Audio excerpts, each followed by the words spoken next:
pessoal da quinta etapa da EJA, Educação de Jovens e Adultos. Graças a Deus aqui então, reunidos para mais uma videoaula de História com o professor Ronaldo Moura. E nessa nossa videoaula então, nós vamos dar continuidade ao nosso assunto. Então, a partir desse tópico, Inconfidência Mineira, no nosso livro, a partir da página 159. O que acontece, pessoal? O Brasil então, à época, era sim colônia, local de exploração da metrópole Portugal. Então, nesse assunto, nós vamos estudar o processo que aconteceu até atingir a independência do Brasil. Antes, propriamente dito, da independência do Brasil, em 1822, aconteceram duas importantes revoltas emancipacionistas, ou seja, revoltas que solicitaram, exigiram, mostraram ideias de caráter libertatório, ou seja, dois movimentos que quiseram se libertar de Portugal, do domínio absolutista português. Esses dois movimentos, a Inconfidência Mineira e a Conjuração Baiana, ok? A primeira, então, que nós vamos estudar, a Inconfidência Mineira.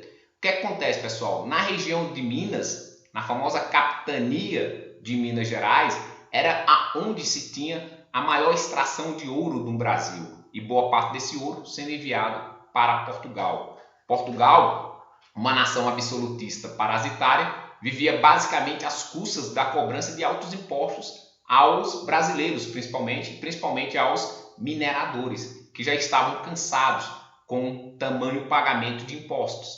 Portugal não queria nem saber. Para tirar cada vez mais ouro desses mineradores, criou as casas de fundição, impostos como quinto captação, e para liquidar de vez com a paciência dos mineradores da região de Minas Gerais, criou a derrama, um imposto que era uma obrigação de o Brasil, ao término de um ano, sempre ter enviado para Portugal cerca de 100 arrobas de ouro, o equivale a 1,5 toneladas de ouro. Caso essa 1,5 toneladas sem arrobas não fosse atingido, seria então decretada a derrama, que era essa autorização para soldados portugueses invadirem as casas dos mineradores, ali na região de Minas Gerais, e pegar o ouro ou riquezas até atingir essas 100 arrobas. Então, era um imposto, uma forma de cobrança absurda, achada aí pelos mineradores. E aí, então, vai sim se organizar ali em Minas Gerais um movimento emancipatório, que queria se libertar dessas amarras absolutistas, autoritárias de Portugal. E vai se organizar, então, a Inconfidência Mineira. Pessoal, o que acontece? Essa Inconfidência Mineira, então, essa revolta, ela vai ser organizada sobre a influência de ideias iluministas, ou seja, filhos de mineradores que foram estudar na Europa, quando retornavam para o Brasil, traziam livros e conhecimentos iluministas, que passaram a circular entre a elite mineira e, consequentemente, vão querer se libertar de Portugal. E caso essa liberdade fosse obtida, construir uma república nos moldes da norte-americana. Ou seja, eles queriam não libertar todo o Brasil, mas libertar Minas Gerais, tornar Minas Gerais uma república e nos moldes dos Estados Unidos. Tanto é que, se tivesse tido sucesso, a bandeira dessa nação, Minas Gerais, seria essa daqui que vocês estão vendo aqui, ó, o triângulo em verde e liberdade, mesmo que tardia. E aí aconteceu um episódio interessante dentro do processo de organização da Inconfidência Mineira, né? Um estudante, né, mineiro, José Joaquim de Maia, ele estudava em Coimbra, Portugal. Ele enviou uma carta para o embaixador norte-americano que trabalhava em Paris, consequentemente pedindo apoio de Thomas Jefferson dos Estados Unidos para libertar Minas Gerais do domínio absolutista português. Só que Thomas Jefferson disse a ele que não poderia autorizar o envio de tropas para o Brasil, porque senão ficaria mal com Portugal. Portugal, grande parceira comercial dos Estados Unidos, mas não impediria qualquer norte-americano de vir para Minas e lutar ao lado dos mineiros, tá certo? Aqui são os 4 principais objetivos dos mineiros, caso essa luta acontecesse, caso eles tivessem sucesso em relação a Portugal. Sim, como eu disse, eles queriam, baseado nessas ideias iluministas, conseguir a liberdade em relação a Portugal e instituir uma república em Minas Gerais, com essa bandeira, liberdade, mesmo que tardia.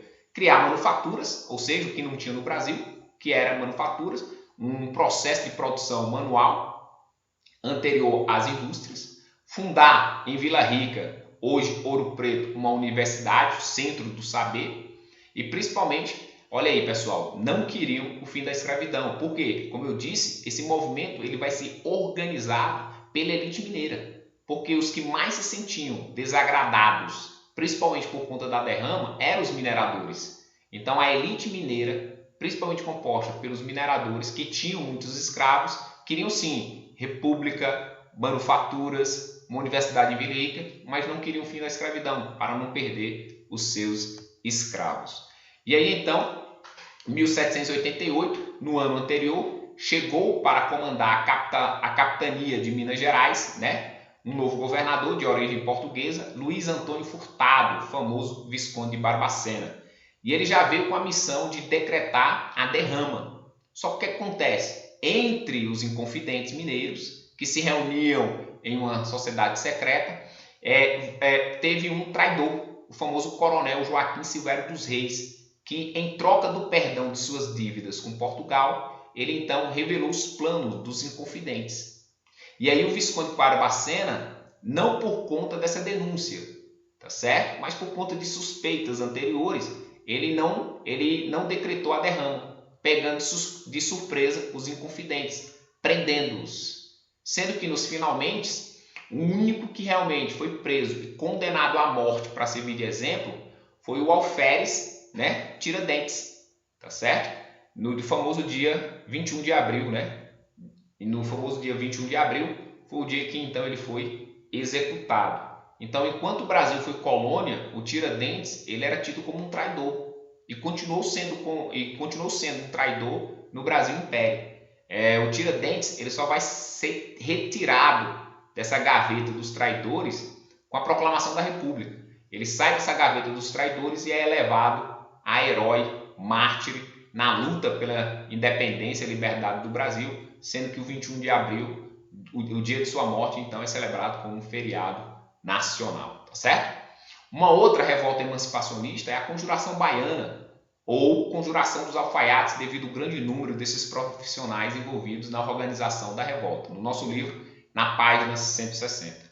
Para vocês perceberem, pessoal, em 1798, finalzinho aí do século XVIII, a população da cidade de Salvador era de 60 mil habitantes. 40 mil, praticamente 75% da população de afrodescendentes. Então vocês percebam que a enorme maioria da população soteropolitana era constituída por escravos que consequentemente tinham uma péssima condição de vida. Eram intensamente explorados, principalmente sem liberdade. Então, essa motivação, são esses fatores que vão motivar muitos afrodescendentes a participar da Conjuração Baiana. Mas a população em geral também vai participar, porque sofria, né, com a escassez de alimentos. Muitas terras ali de Salvador eram utilizadas para o plantio da cana pelos grandes donos de engenho. E a produção agrícola era baixa, consequentemente sobrando fome para a população em geral. Um outro motivo que vai revoltar a população são os altos preços dos produtos. Porque no Brasil é proibido produzir. Tinha que importar sempre de Portugal. Resultado, Portugal vendia o que queria aos baianos e brasileiros ao preço que queria. Então são esses fatores que vai gerar uma contestação dos soteropolitanos, dos moradores de Salvador, contra Portugal. Ou seja, uma grande massa de afrodescendentes escravizados que querem sua liberdade, o povo em geral que quer principalmente alimento e principalmente preços baixos dos demais gêneros. E aí esse movimento vai ser influenciado também pelas ideias iluministas, porque eles queriam tornar a Bahia também uma república. Vai ser influenciado pela Revolução Francesa, uma revolução baseada em ideias iluministas que pregou muita liberdade e principalmente construindo documentos que ampliavam os direitos humanos. E também vai ser influenciado pelo haitianismo, que era um sentimento dos escravos se unir e conseguir sua liberdade, tanto individual como política, né? E aí, um movimento ambíguo. Por que um movimento ambíguo? A elite, liderada aí pelo médico Cipriano Barata e o tenente Hermógenes, eles queriam a liberdade da Bahia, tá certo? Uma proclamação da República, né? Uma liberdade individual, mas não queriam o fim da escravidão, porque muitos da elite baiana tinham escravos. Já o povo, né? Mulatos, alfaiates, artesãos e soldados, eles também queriam a República, queriam as liberdades individuais, mas principalmente também queriam o fim da escravidão, porque muitos escravos vão se inserir nessa revolta. E aí, no famoso dia 12 de agosto de 1798, Salvador, seus muros, as suas paredes, os postes da cidade de Salvador amanheceram pregadas com cartazes convocando a população da cidade a se unir aos revoltosos e, consequentemente, destituir o governador português, Dom Fernando José de Portugal, e proclamar uma república na Bahia. Só que, rapidamente, o governador, né, da capitania de Bahia Todos os Santos, que ficava em Salvador, né, Dom Fernando José de Portugal, ele fez uma investigação. Uma semana depois, já prendeu um dos organizadores, o soldado Luiz Gonzaga das Virgens. Como vocês podem ver aqui, ó, o soldado Luiz Gonzaga das Virgens já foi um dos presos. E uma semana depois, né, mais 5 dias depois, os demais. E aí você vai perceber que os presos, os que realmente ficaram presos para servir de exemplo, eram da população mais pobre. Essa revolta, pessoal, ela vai perder força por conta dessa divergência entre a elite e a população em geral, tá certo? E aí, aqui para nós fecharmos, a importância das Inconfidências. Ou seja, a Inconfidência Mineira e a Baiana, ela tem importância porque foram movimentos influenciados pelas ideias iluministas que pregavam liberdade, movimentos que queriam se libertar do domínio de Portugal, proclamar repúblicas em suas regiões, e também tem esse caráter emancipacionista, querer libertar-se de Portugal. Consequentemente, se Minas Gerais tivesse se tornado um país, a bandeira seria essa. E se a Bahia tivesse se libertado de Portugal, a bandeira seria essa, tá certo? Então são dois movimentos importantíssimos na história do Brasil que prova que sim, aqui no Brasil existiram revoltas que não chegaram às ruas, mas revoltas que discutiram, baseado em ideias iluministas, emancipação, luta contra a opressão, absolutismo português, tá certo, pessoal? Então a gente conclui nossa videoaula por aqui. Fiquem com Deus. Tchau, tchau. Valeu, pessoal.